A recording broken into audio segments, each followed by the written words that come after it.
Alan Wake is a story-driven third-person shooter developed by Remedy Entertainment. It was an Xbox 360 exclusive at first, but was ported to PC in 2012 and then remastered last year in 2021. Written by Sam Lake, inspired by Twin Peaks and Stephen King novels, the story follows Alan, a novelist who takes a trip to a seemingly normal town in Washington called Bright Falls with his wife Alice.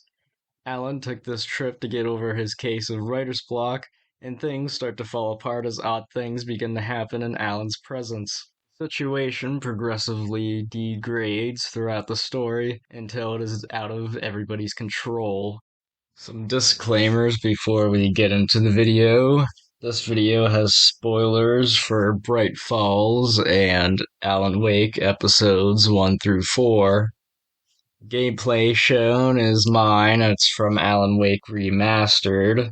This video is part review and part overview, so I will be discussing the gameplay, story, history, and legacy of the games mentioned.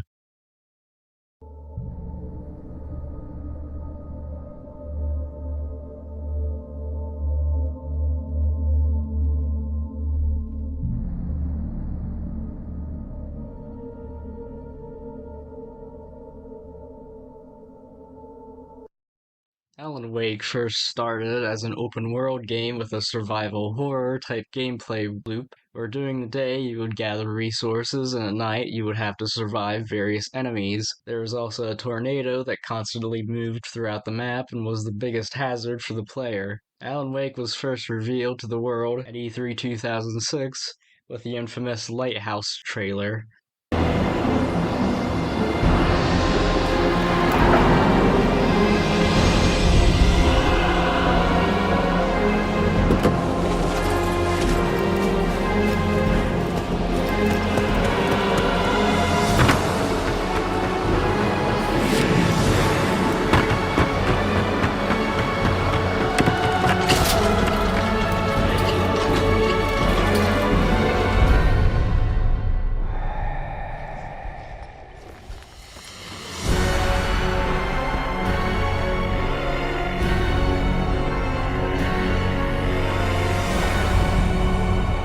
Because of the hardware at the time, the project had to be scaled back. Mind you that the sixth generation of consoles were still the main hardware of the time.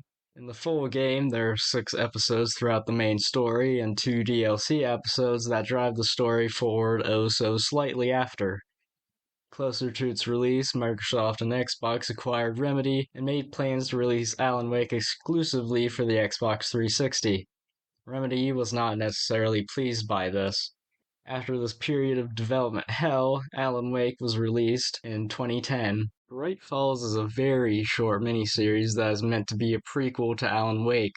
It follows Jake Fisher, a journalist who travels to Bright Falls to interview Dr. Hartman, a renowned psychologist who recently wrote a book entitled The Creator's Dilemma. Jake gradually notices odd things happening the moment he crosses the Bright Falls. He starts losing control of himself and becomes sensitive to light, eventually becoming one of the enemies throughout Alan Wake called the Taken. The Bright Falls miniseries is free to watch and only takes around half an hour to watch the entire thing. And many of the things you see in Bright Falls do also appear in Alan Wake. When you first start the game, you'll play through Alan's dream, which acts as a tutorial. It teaches you the unique aspects of the gameplay, such as enemies are shielded by darkness, you have to burn the darkness off of them with a flashlight before attacking them, and if you press the sprint button at the right moment, you can dodge enemy attacks. This introduction to the game is very surreal, with a big glowing orb talking to Alan. I have something important to tell you. It goes like this. For he did not know that beyond the lake he called home lies a deeper, darker ocean green, where waves are both wilder and more serene. To its ports I've been. To its ports I've been. Do you understand?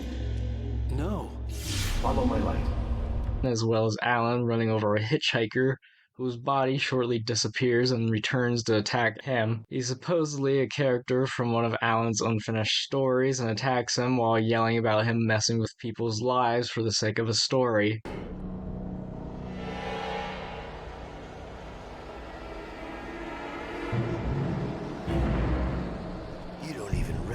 surprise me, do you, Ryder? You think you're God? You think you could just make up stuff? Play with people's lives and kill them? You think that's You're in this story now, and I'll make you You're a joke. There would be a single readable sentence in your books if it wasn't for your editor. You'll never publish another one. This tutorial may have you thinking that the game is going to be outright horror, with a hitchhiker chasing Alan around, wielding an axe and killing this innocent bystander.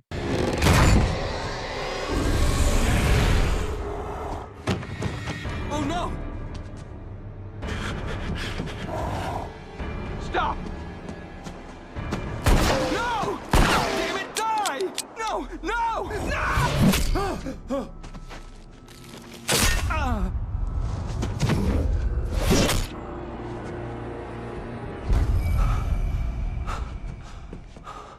Alan Wake is definitely not a pure horror game, nor is it a pure action game. It lies somewhere in between with its gameplay, and its story is more inclined towards being a psychological thriller and possibly even a character study. I feel as if there is some meta symbolism in Alan's character with relation to the writer of the story, Sam Lake. I can't find anything to support this, but it's my theory for now. Alan Wake is played by Ilka Vili in appearance and by Matthew Peretta in voice. For Ilka Vili, Alan Wake is a good-looking guy. For Matthew Peretta, his voice grew on me a bit, but at first it does sound very monotone. Stephen King once wrote that nightmares exist outside of logic, and there's little fun to be had in explanations. They're antithetical to the poetry of fear. In a horror story, the victim keeps asking why, but there can be no explanation, and there shouldn't be one. Alan's wife, Alice, wakes him up from this dream and informs him that they have arrived at Bright Falls. They're on a vehicle ferry, and at the front of the ferry is the local radio host, Pat Main, who is a big fan. Anytime Alan is recognized in public, it annoys him, and it happens throughout the story. I'd forgotten there were still places like this. Towns where everybody knew everybody. Welcome to the Oh Dear Diner. Hi, I was wondering if you could help me. I'm looking for... Mr. Wake. Alan Wake. Oh, God! I am your biggest fan. I know people say that all the time, but I really am. I'm glad to hear that. Alan just wants to get the key to the cabin he bought. That is Rose, who was probably the biggest fangirl ever, and these are the Anderson brothers, previous metal rockers turned senile. Their band, Old Gods of Asgard, are played by Poets of the Fall, who have appeared in other Remedy games. Alan goes to the bathroom where Stucky, the man with the key to the cabin, where Alan plans to stay, is supposed to be. Instead, an elderly woman in funeral attire is waiting there with the key. She's a little creepy, of course. But I have the key for you and instructions on how to get to the lake. Okay. I wish you a good stay in my cabin. I'll come by later to check how you've settled in. And to meet your wife. I insist. Thanks. Alan leaves the diner and the couple head for the cabin. As they drive away, Stucky runs out of the diner yelling for them, having the key to the cabin. They arrive at the cabin on Cauldron Lake and they think it's beautiful. Entering the cabin, we hear someone's footsteps, and in the study we have a memory of the woman who gave us the key.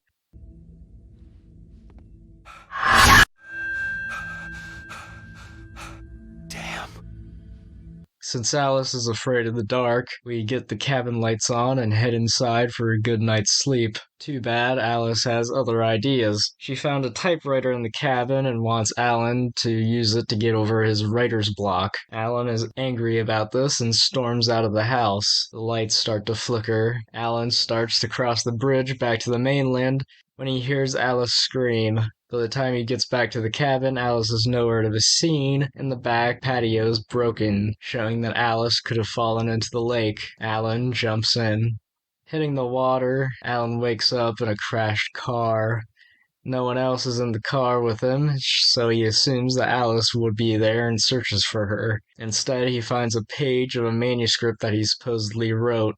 He doesn't remember ever writing any of these, but they're scattered around the game as collectibles. This page says that the protagonist will be attacked by an axe murderer.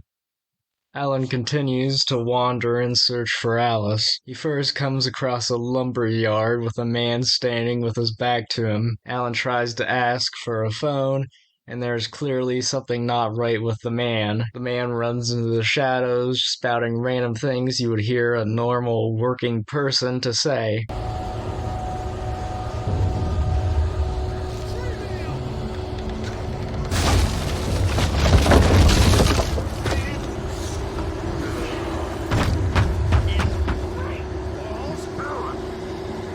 Alan runs into a small building in the yard after he realizes that the man is chasing after him, stalking him. The line is cut by the man, and so the phone inside doesn't work. Shortly after, a bulldozer in the lumber yard starts coming alive and starts driving towards the building Alan is in. Alan jumps out of the building as the bulldozer takes it over the cliff.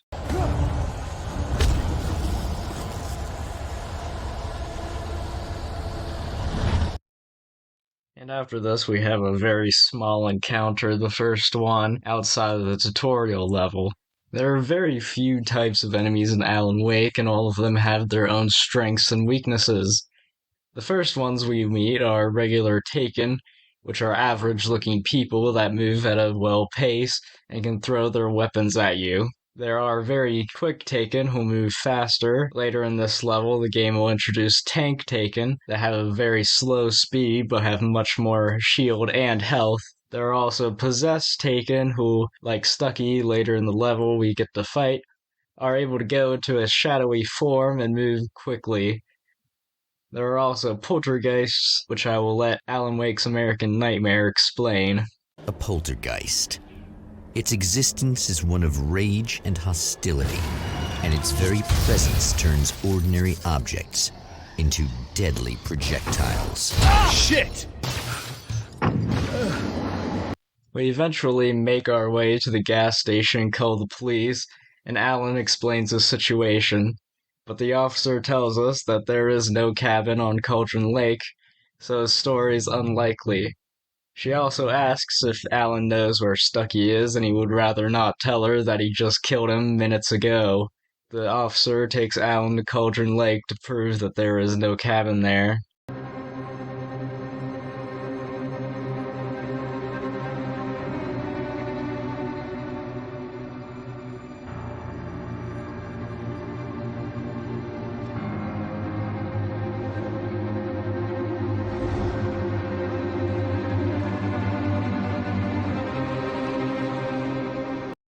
We flash back to 3 years ago where a blizzard is coming through New York and causes a power outage in Alan's apartment. Alice is scared of the dark, and it's revealed that Alan had the same fear when he was a child and that his mother gave him a clicker to protect him from whatever was in the dark.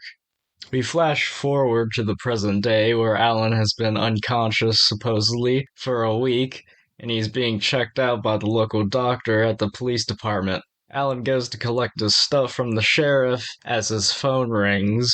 He answers it, and it's apparently a kidnapper that has Alice. The kidnapper leads Alan to Alice's driver's license, showing that he's not kidding.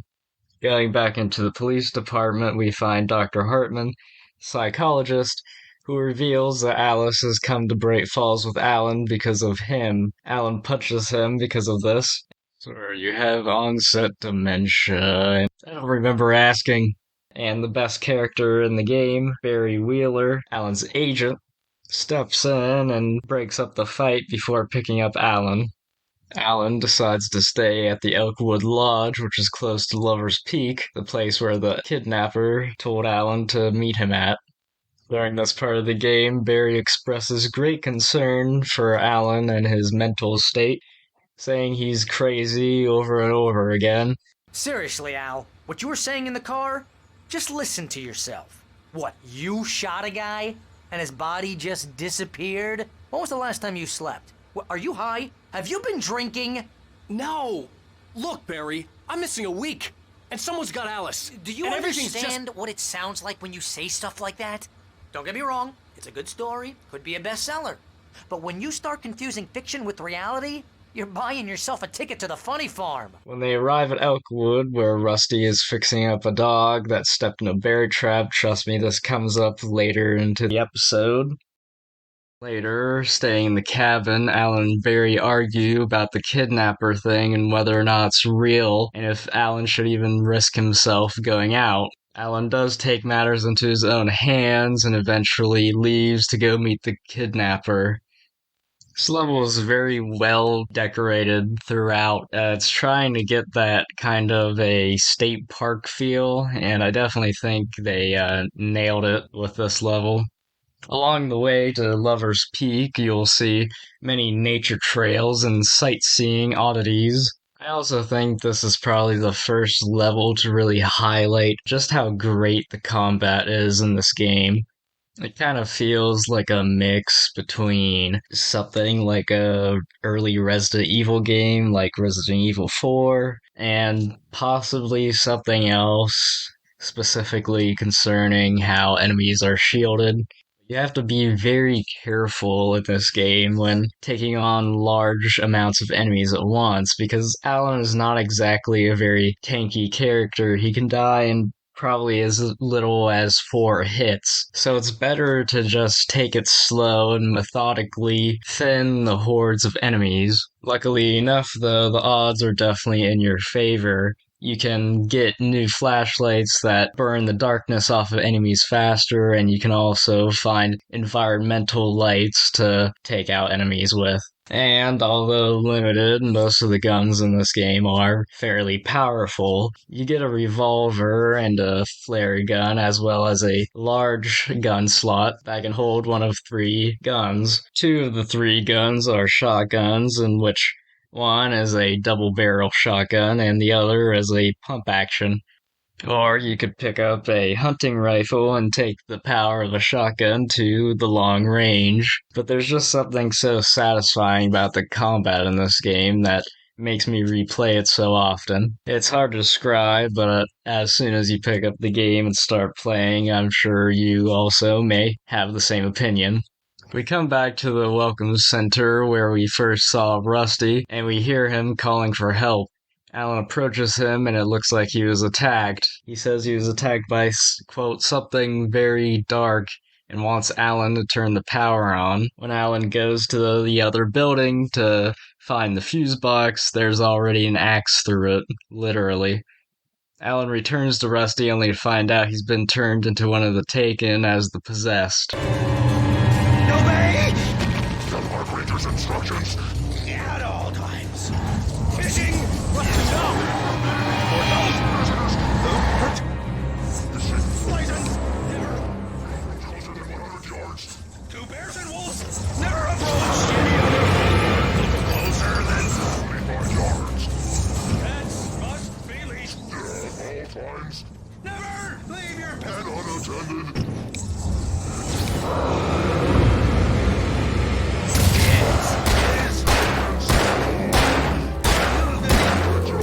Or historical artifacts from the park.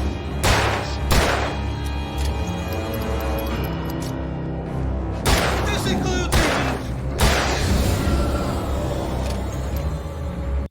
On the way to Lover's Peak, we board a cable car that crashes because of the birds. Alan is knocked out temporarily and is surrounded by Taken when he wakes up. Luckily, the kidnapper is there and saves him. We still have to reach Lover's Peak, though, but this time we're not alone. The kidnapper doesn't want us to have a gun because of what he thinks we'll do with it. So this part of the level is essentially an escort mission where we break the shields off of enemies and the kidnapper shoots them. The kidnapper says that it has to be this way because of the manuscript that Alan wrote, and he wants the rest of it. On Lover's Peak, we fend off enemies until Alan gets fed up and wants answers from the kidnapper. When the kidnapper refuses to talk, Alan punches him, and some loose boards on the lookout cause both of them to fall. Alan must have a powerful right hook to do that.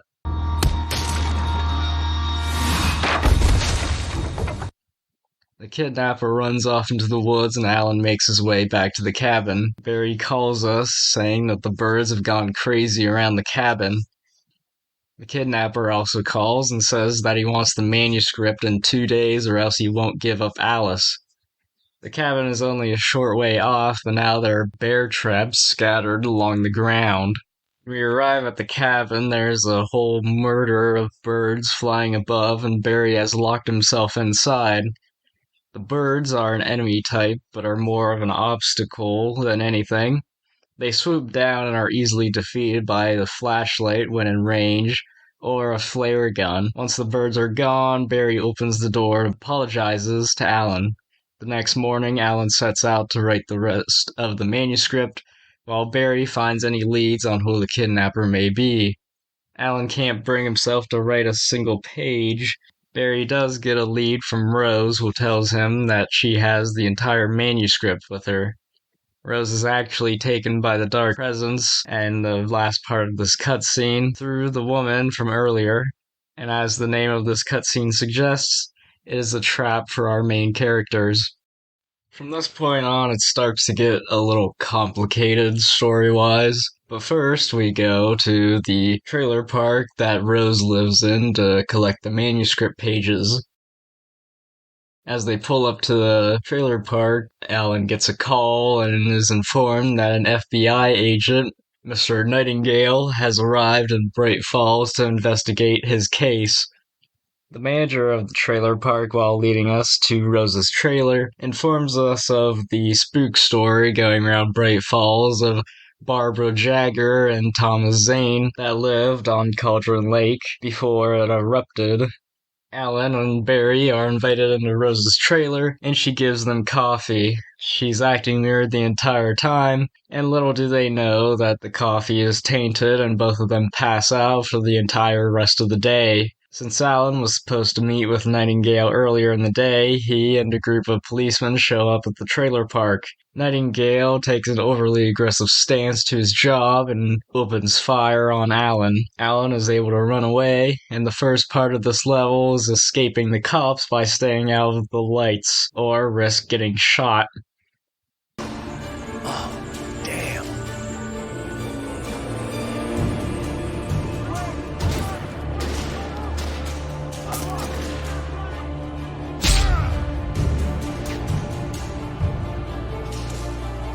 The darkness eventually catches up with the cops and deals with them. Past this point in the level, most of the Taken look like cops, which is a very nice detail. We are introduced to flashbangs in this level that are very OP against the Taken, since they explode pretty much on contact and can defeat even the most powerful enemies in one hit. Alan gets a weird phone call from Alice, and it doesn't sound like her at all. We arrive at a little train junction, and to our surprise, a bulldozer that is poltergeisted attacks us, and we have to burn it away using light. This little mini boss fight is only one of few during the entire game, but on the first time, it definitely catches you off guard. We find a car and drive over to the coal mine where we're supposed to meet the kidnapper. Alan waits all day for the kidnapper to arrive at the coal mine, and he never shows up. Alan is pretty mad about this, of course.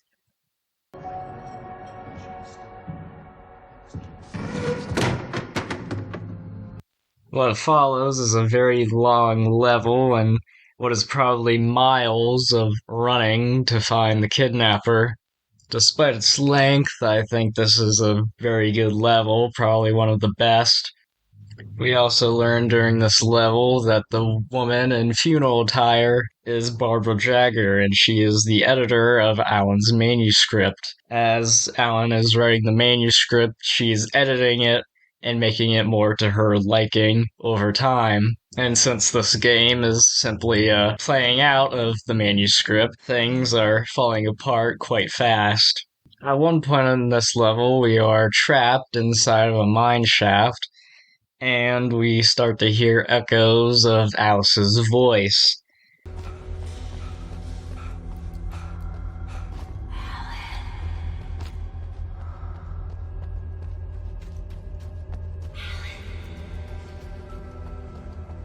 Now, if you go towards the voice, you notice that it says that that part of the mine are tunnels to Cauldron Lake. And if you step inside that little cavern over there where Alice's voice is coming from, you would be met with a jump scare. And don't get me wrong, this got me the first time around. Let's just say from now on, I never go into that room anymore.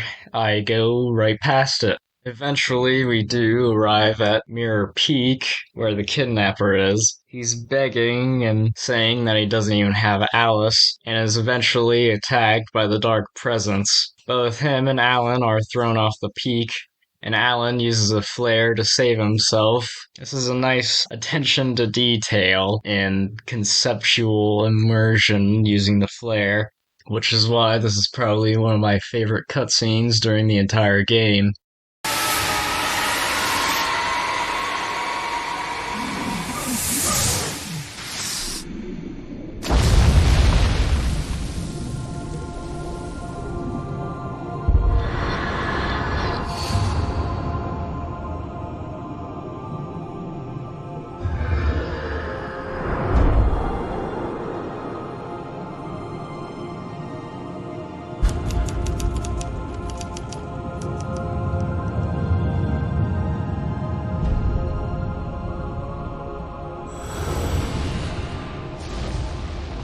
Alan wakes back up in Dr. Hartman's institution. Hartman is trying to explain the situation to Alan in a reasonable manner, and he's saying that Alan's situation is nothing but a fantasy in his mind, and that Alice is dead. We get to meet some of the members of this institution, and one of them is Mr. Emerson, and he is one of the best characters with one of the longest necks I've ever seen, and he's apparently a video game creator.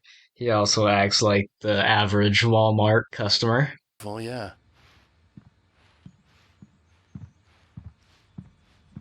Scary, scary, scary. Never buy no weed from the gas station, bro. There are also the Anderson brothers, which are more important and dementia-ridden, but at least they're somewhat cool. They think that Alan is Thomas Zane, and they tell him that they left something important for him on their farm. We go back to our room only for the Anderson brothers to give us an opportunity to escape by taking out the staff. Fast, aren't they?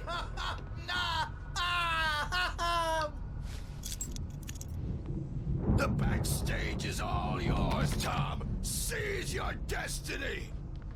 Apparently, Barry has also been kept in this institution in the room next to Dr. Hartman's office. We go into Dr. Hartman's office to find the manuscript that he's taken away from us, and eventually the darkness closes in and kills Dr. Hartman. At least he's assumed dead until Control's AWE DLC. It is also revealed that Hartman has basically planned this entire thing, since he does know the kidnapper and he has some recordings of him and Alice talking. The entire place is being consumed by the darkness, and we have to escape fast. Barry's outside waiting for us, and to get to him, we have to go through a maze, and Birch, the guard of the institution, and a courtyard section that is also the bane of my existence. Seriously, what is it with these courtyards? The one in Kane Lynch took me, 15 minutes to complete, and this one is a little complicated too, where Barry doesn't have the key to a gate, and in the meantime, while Barry tries to find the key, we are being attacked constantly by ever respawning Taken. I always die at least once on this section, but anyway. We get Barry to drive us to the Anderson brothers' farm. Barry is a terrible driver. As you can see in this cutscene, he's driving right in the middle of the road, and falling rocks end up driving the car off a cliff, and somehow not Barry's terrible driving. We fight Taken throughout the Anderson farm, which is scattered with Norse and Viking-themed decor, and the most epic fight scene happens on a huge stage where a horde of Taken storm us, and the stage's lighting effects are able to destroy the darkness while Children of the Elder God plays in the background, one of the original songs made for a fictional band.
Once at the Andersons' house, the two find a record that has one of the brothers' songs on it, entitled The Poet and the Muse, which tells Alan to go find the Lady of the Light, and Barry breaks out some whiskey made by the brothers, and both shortly drink it and pass out. While passed out, Alan has a nightmare about how Alice disappeared as an out-of-body experience, and shows us what really happened after Alan dove into the lake. In this dream, we learn that after jumping into the lake and being unable to find Alice, Alan is tempted by Barbara Jagger to write a story in which he brings Alice back to life, and that Barbara Jagger will help him. But in order to stop typing up the story that Barbara wants, Alan writes in that Thomas Zane is there to save him and is able to escape the cabin and get in a car, which causes the crash that we see in the first episode. Thomas Zane collected the manuscript as Alan was leaving the cabin, unable to escape since Barbara Jagger in the darkness consumed him with the cabin.